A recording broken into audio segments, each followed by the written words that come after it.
जय माँ जय माँ जय माँ जय माँ जय माँ जय माँ।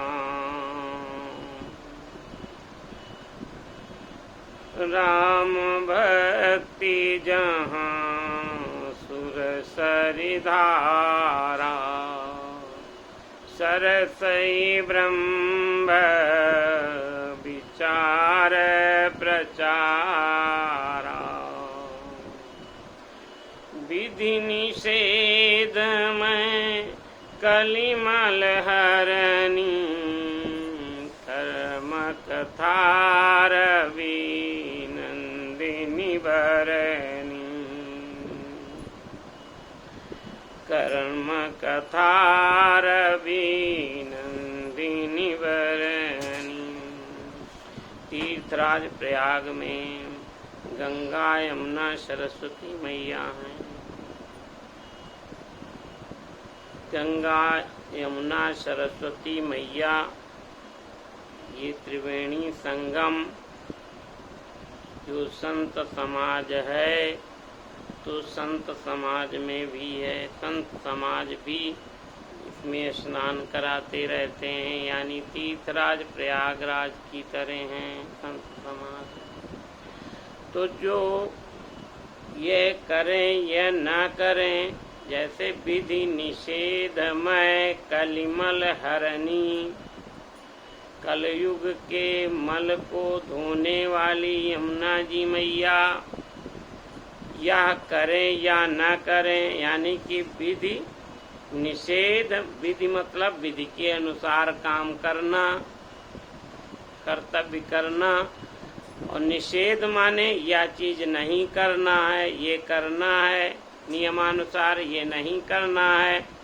तो ये जो कर्म कथा है, कर्म है, ये कर्म की जो मैया है, यानी कि यमुना मैया, तो जो हम कर्म करते हैं तो हमें जो निष्काम कर्म सिखाते हैं संत महात्मा लोग, यानी सज्जन लोग, यानी सुजन समाज। जैसे हमारे घर में परिवार में जब हम सज्जनता सीखते हैं सज्जन से, तो हमारे निष्कर्म निष्काम भाव से कर्म होते हैं।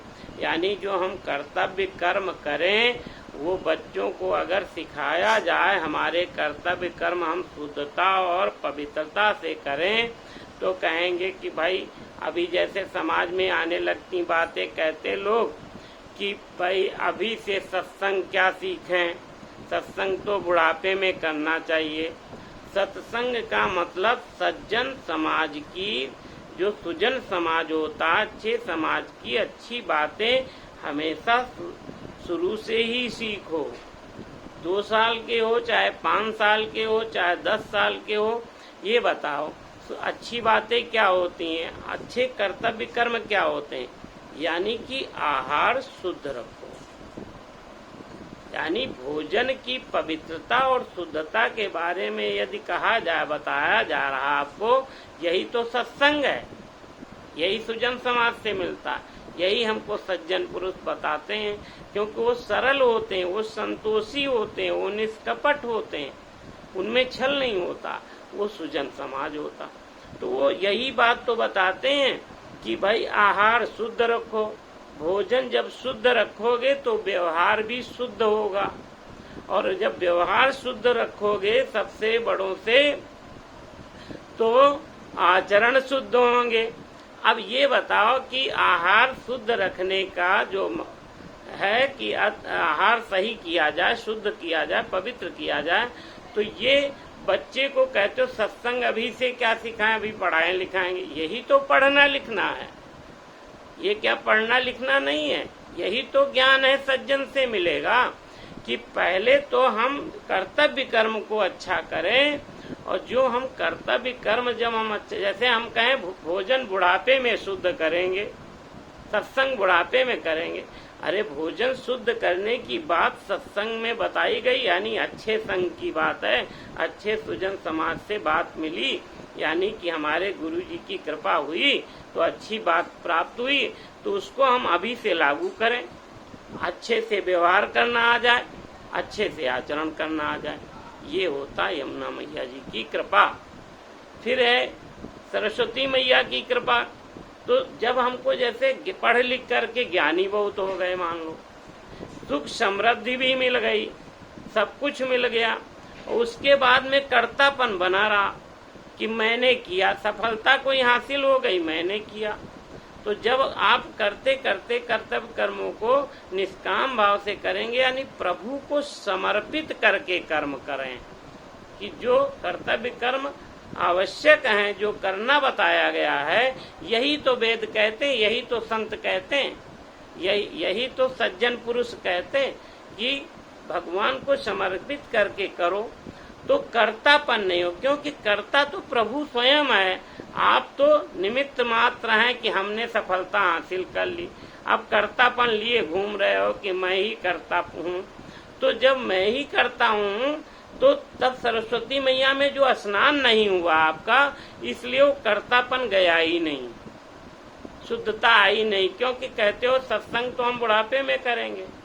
सत्संग तो यही है कि हमने जो किया, सफलता हासिल की है, वो हमारा कर्तव्य कर्म, और जो सफलता, जो ज्ञान प्राप्त हुआ है, वो प्रभु की कृपा है।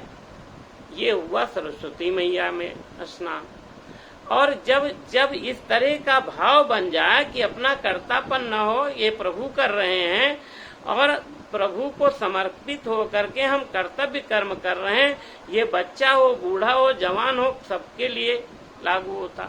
अगर ये भाव आ जाए तो ये बताओ प्रेम उत्पन्न हो जाएगा कि नहीं? तो प्रेम भाव आ जाएगा कि नहीं? वही होता प्रेम भक्ति, यानी गंगा मैया का स्नान। तो प्रेम भाव जब आ जाएगा तो ये पूरे समाज को, यानी परिवार को हम जोड़ के चलेंगे, यानी कि परिवार में हमारे प्रेम आ गया। और जब प्रेम बंधन में होते हैं तो प्रेम होता, मोह नहीं होता, ये है मेरा, ये है तेरा, ये है मेरा, ये है तेरा। तो वो फिर चाहे जितना आप सफलता हासिल कर ले जाओ, तो कहीं तो पिता दुखी, तो कहीं माता दुखी, तो कहीं बच्चा दुखी, तो कहीं बहू दुखी। तो जब हम परिवार में ही दुखी हो जाते हैं सब कुछ हासिल करने के बाद, तो रिश्तेदार को कैसे जोड़ेंगे? तो जब हम ये कर्तापन हटाएंगे और कर्तव्य कर्म को हम प्रभु में समर्पित करके करेंगे, और यही हम बच्चों को सिखाएंगे, यही हम पूरे परिवार को सिखाएंगे, यही हम रिश्तेदार से सीखेंगे, सिखाएंगे, तो तब परिवार जुड़ेगा, रिश्तेदार जुड़ेंगे, फिर समाज जुड़ेगा, और समाज में सब प्रेम उत्पन्न हो जाएगा, प्रेम भाव हो जाएगा, प्रेम भक्ति हो जाएगी। तो जो सुजन समाज होता है, वो संत समाज जो होता है, वो सुजन समाज यही हमको शिक्षा देते हैं कि वो बड़े सरल होते हैं, बड़े संतोषी होते हैं, निष्कपट होते हैं, इसलिए यही ज्ञान देते हैं। तो ये जो ज्ञान प्राप्त करें, ये तीर्थ स्नान का, यानी तीर्थ का स्नान हुआ, यानी प्रयागराज का स्नान हुआ, यानी संत समाज के रूपी तीर्थ में स्नान हो गया। इस तरह से जब स्नान हो जाता है तभी प्रेम मिल जाता है, यानी प्रेम भक्ति मिल जाती है, इसी को प्रेम भक्ति कहते हैं। तो इसको हमको सभी लोग आपस में, यानी सुजन समाज में डुबकी लगानी चाहिए और उन्हीं से सीखना चाहिए, उनसे, यानी सुजन समाज जब हम बना लेंगे, एक जगह हम सुजन समाज हुए, परिवार में हुए, कुटुंब में हुए, रिश्तेदार में हुए, परिवार पूरा समाज में हो गए, तो हम अगले समाज को भी आगे विकसित करेंगे और सुजन बनाएंगे। तो सुजन समाज सकल गुण खानी, करऊं प्रणाम सप्रेम सुबानी। और विधि निषेध में कलिमल हरनी, कर्म कथा रवि नंदिनी बरनी। जय श्री राम।